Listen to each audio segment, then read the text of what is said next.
झारखंड के पाकुड़ जिले के एक छोटे से गांव में बहुत से परिवार रहते थे।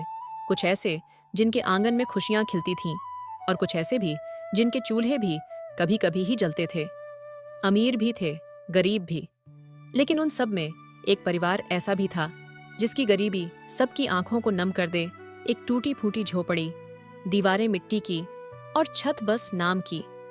वो परिवार सिर्फ गरीब नहीं था, वो अत्यंत बेबस था। सुबह का समय है, करीम अपने घर में खाट के ऊपर बैठा हुआ है। तभी उनकी गुड़िया आती है। अब्बू, सब तो कुर्बानी के लिए गाय ले आए हैं, हम नहीं लाएंगे क्या? अब्बू, आप क्यों कुछ नहीं बोलते? सब लोग तो हर साल कुर्बानी करते हैं और गोश्त खाते हैं, लेकिन हम लोग तो खा ही नहीं पाते। इस बार आप भी एक कुर्बानी दीजिए ना। हाँ बेटी, इंशाल्लाह इस बार जरूर देंगे। पिछले साल भी नहीं दिए थे। इस बार कुर्बानी की ईद पर मेरी गुड़िया भी गोश्त खाएगी, खूब खाएगी। तू चिंता मत कर मेरी बेटी। सच में अब्बू, इस बार आप कुर्बानी दोगे? मेरी प्यारी छोटी माँ, सच में कह रहा हूँ, उदास मत हो जा, जरा खेल के आ।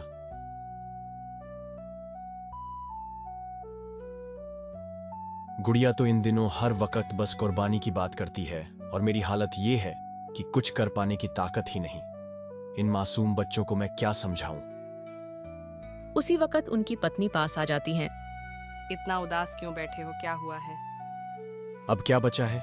जब किस्मत ही साथ न दे तो फिर क्या हो सकता है? कुछ दिनों से देख रही हूँ तुम्हारा मन बहुत उदास रहता है। ऐसे चुपचाप खुद को तकलीफ मत दो, मुझसे भी तो कुछ कहो। सबकी कुर्बानी देखकर गुड़िया मुझसे भी पूछती है, अब्बू हमारे घर में कुर्बानी क्यों नहीं होती? मैं उसे कुछ जवाब नहीं दे पाता। उसके जन्म के बाद से इस घर में कभी कुर्बानी होती ही नहीं देखी मेरी गुड़िया ने। तुम सच कह रहे हो, गुड़िया भी मेरे पास आकर पूछती है, लेकिन मैं उसे कुछ समझा नहीं पाती। ईद के दिन सब लोग खाते और हंसते खेलते हैं, खुशियाँ मनाते हैं। मेरी गुड़िया भी उन खुशियों का थोड़ा सा हिस्सा बनना चाहती है, लेकिन वह तो कुछ कर भी नहीं सकती। अब अच्छा नहीं लग रहा है, जरा बाहर जा रहा हूँ, देखता हूँ कोई और रास्ता निकल सकता है या नहीं। इस तरह हाथ पैर समेटकर चुपचाप बैठे रहने से कोई फायदा नहीं होगा। ठीक है, जाओ और देखो कि क्या कर सकते हो।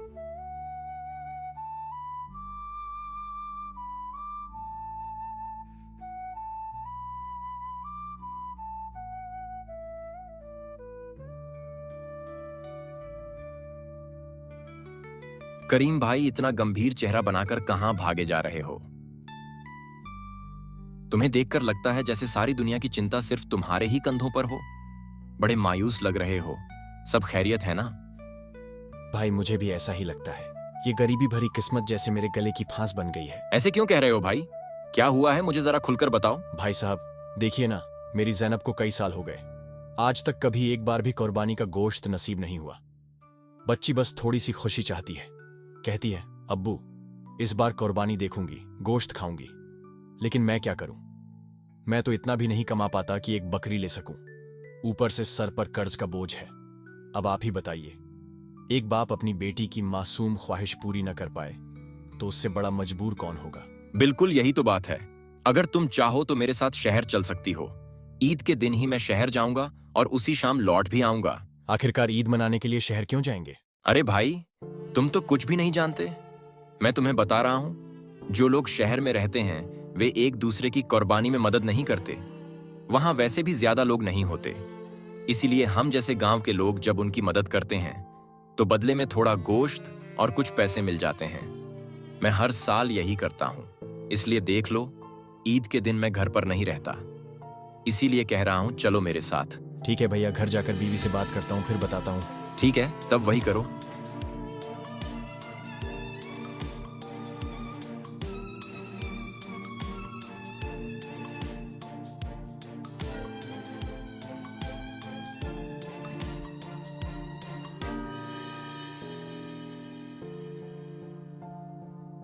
अभी तो गए थे, फिर इतनी जल्दी वापस भी आ गए। रास्ते में रहीम भाई से मुलाकात हुई। भाई कह रहे थे कि अगर उनके साथ शहर जाकर लोगों की कुर्बानी में मदद करूं तो वहां से गोश्त और कुछ पैसे दोनों मिल जाएंगे। सच में? तुमने क्या कहा? मैंने अभी तक कुछ नहीं कहा है, लेकिन सोच रहा हूं कि जाऊं क्या कहूं। हर साल तो गांव में लोगों की कुर्बानी में मदद करता हूं, लेकिन देखो ना, जब कुर्बानी खत्म हो जाती है तो जैसे कोई पहचानता ही नहीं।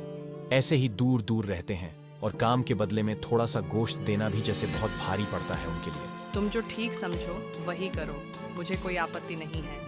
आखिर तुम जो भी कर रहे हो सब तो परिवार के लिए ही कर रहे हो। ठीक है, तो मैं कल शहर जा रहा हूँ, लेकिन तुम जरा बेटी का ख्याल रखना, अभी उसे कुछ मत बताना। तुम्हारी जाने की बात सुनकर मैं बच्ची को संभाल पाऊंगी कि नहीं? ठीक है, तब मैं एकदम सुबह सुबह निकल जाऊंगा।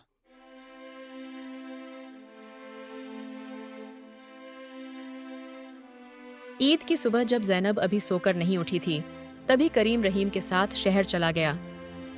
अम्मी अब्बू नहीं दिख रहे हैं, वह कहाँ गए हैं? बेटी तू चिंता मत कर, तेरे अब्बू आ जाएंगे।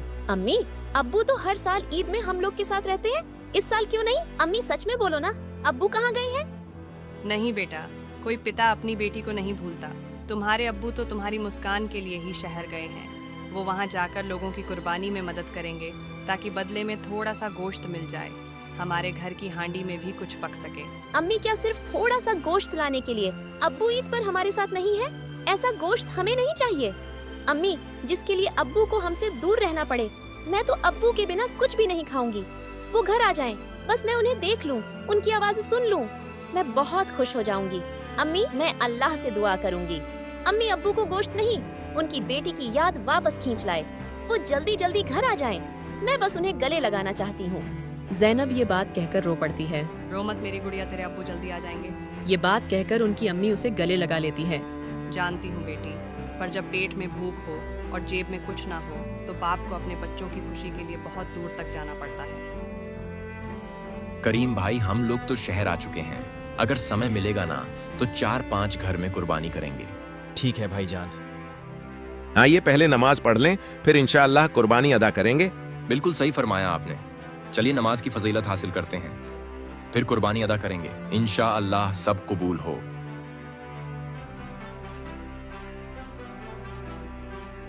इधर गांव में जैनब दूसरे के यहाँ कुर्बानी देखने जाती है। अरे आज तुम्हारे घर से बहुत अच्छी खुशबू आ रही है, क्या पक रहा है? ओह, तुम्हें भी खुशबू आ गई?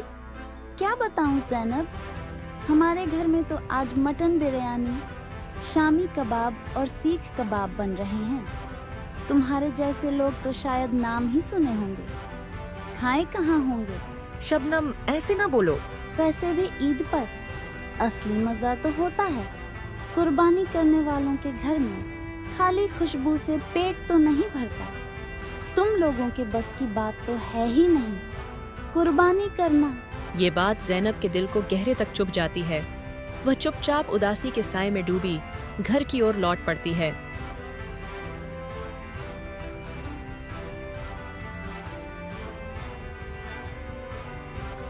क्या हुआ, मेरी बच्ची सहेली से मिलकर आई, फिर चेहरा ऐसे क्यों लटका हुआ है? अम्मी आज शबनम ने बहुत बुरा बोला। मैंने बस ये पूछा था कि उनके घर से इतनी अच्छी खुशबू आ रही थी, क्या बना रही हो? तो वो ताना मारने लगी। क्या कहा उसने? कहने लगी कि हमारे जैसे लोग तो सिर्फ खुशबू से ही पेट भरते हैं, असली मजा तो कुर्बानी करने वालों के घर में होता है। और बोली कि शामी कबाब बिरयानी शायद हमने कभी खाए ही नहीं होंगे। अरे मेरी गुड़िया, खाने के नाम पर किसी का दिल दुखाना अल्लाह को बिल्कुल पसंद नहीं। हमें भले कुर्बानी नसीब न हुई इस बार, लेकिन हमारी नियत पाक है और अल्लाह नियत देखता है, हैसियत नहीं। तो क्या गरीब होना गुनाह है अम्मी? नहीं बेटी, गुनाह तो वो है जो किसी गरीब को उसके हालात के लिए ताना मारे। हमारा दिल साफ है और यही सबसे बड़ी दौलत है। कुर्बानी का मांस काटा जा चुका है, तभी भैया बुला लेते हैं। रहीम भाई, इस बार गोश्त कुछ कम हो गया, रिश्तेदारी में बांटने में ही पूरा निकल गया। आपकी मेहनत का बदला कुछ ज्यादा पैसे दे रहा हूँ, रख लीजिए। इस बार मांस नहीं दे पाया, लेकिन दिल से शुक्रिया है आपका। ठीक है भाईजान, खैर अल्लाह ने जो नसीब में लिखा है वही मिलेगा।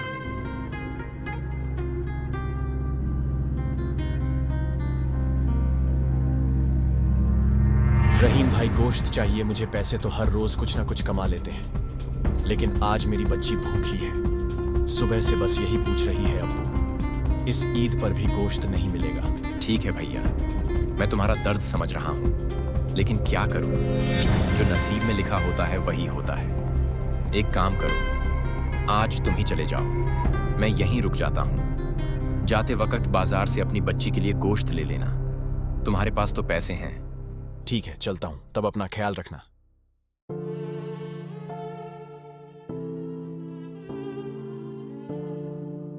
अरे देख रही हो ना तुम, हर साल वही हाल। जैनब को देखो, खुद तो कुर्बानी देती नहीं और दूसरों के घर गोश्त सूंघने चली आती है। हाँ बे बहन, आज फिर वही हुआ। हमारी पड़ोसन शबीना के घर चली गई थी कुर्बानी के वक्त, और शबीना ने सीधा कह दिया, तुम्हारे जैसे मुफ्तखोरों के लिए ये कुर्बानी नहीं है। फिर क्या, बेचारी मुंह लटका के वापस लौट आई। माँ को ख्याल भी नहीं बेटी किस किस घर में जाती है, ये बेचारी नहीं बेशर्म है। अरे खुद की औकात देखनी चाहिए ना। कुर्बानी तो दूर, नमक तेल भी मांग के चलता है इनका घर। एक बात कहूँ, इन जैसे लोगों को तो कुर्बानी के दिन घर से बाहर नहीं निकलना चाहिए। ना दिल है देने का, ना औकात, बस पेट है औरों की थाली ताकने का।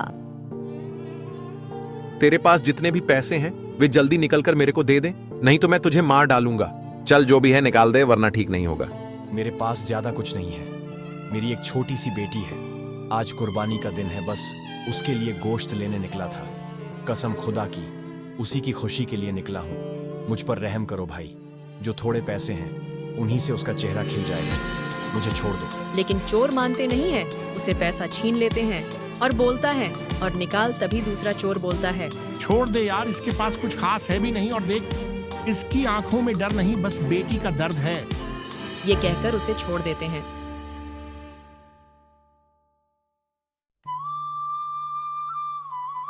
रास्ते में कुछ चोर करीम से पैसे छीन लेते हैं, लेकिन करीम ने अपने पैसे 2 हिस्सों में बांट कर रखे थे। एक हिस्सा बच जाता है। भाई मटन कैसे दिए? 600 रुपए किलो। बाजार में एक आदमी करीम को गोश्त खरीदते हुए देखते हैं और आकर बोलते हैं, मैं तुम्हारे को 1 सप्ताह से ढूंढ रहा हूँ। मेरा जो बकाया पैसा था वह जल्दी मेरे को दो। जितने भी पैसा थे उनको वो दे दिए और बिना गोश्त लिए वो घर की ओर चल पड़ते हैं।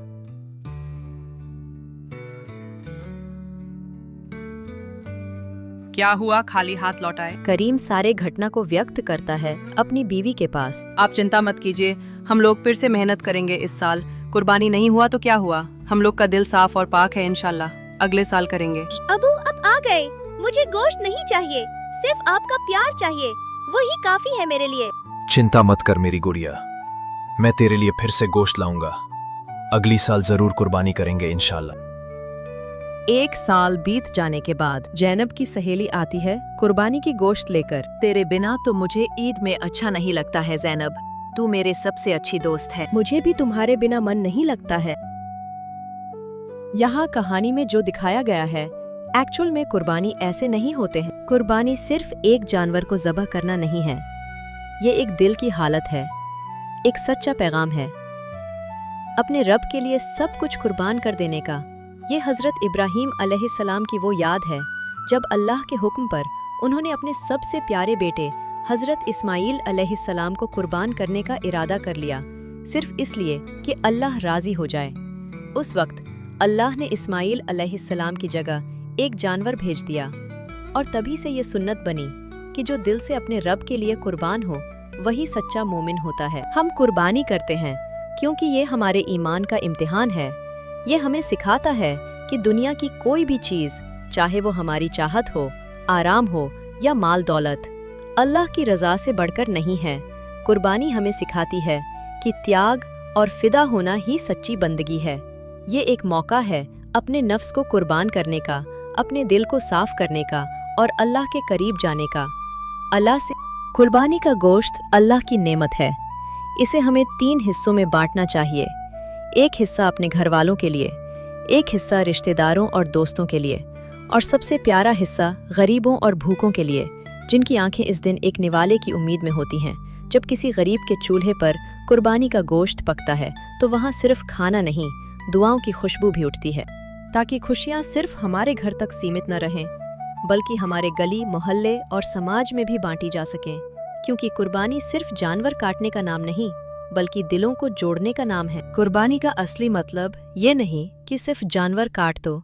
असल कुर्बानी वो है जब हम अपने घमंड, हसद और बुराई को काटें, जब हम किसी भूखे को खिलाएं, किसी दुखी के आंसू पोंछें और किसी बेसहारे को गले लगाएं।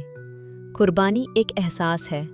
गोश्त से पहले दिल बांटा जाता है, जहां दुआओं से पहले नीयत साफ की जाती है और जहां अल्लाह की रज़ा हर चीज़ से ऊपर रखी जाती है। कुर्बानी उन मुसलमानों पर वाजिब होती है जो 1. मुसलमान हों, 2. अक्लमंद समझदार हों, 3. बालिग बड़े हों, 4.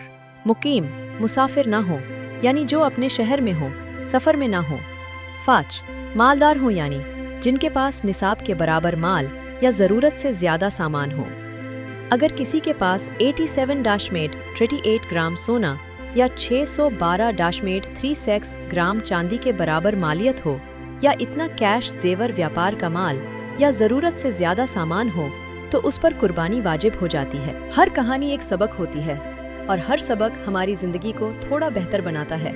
अगर आप भी चाहते हैं ऐसी कहानियाँ जो सिखाएं, रुलाएं और मुस्कान दे जाएं, हमारे चैनल पर हर वीडियो एक आईना है जो आपको खुद से, अपनी मिट्टी से और अपने संस्कारों से जोड़ता है।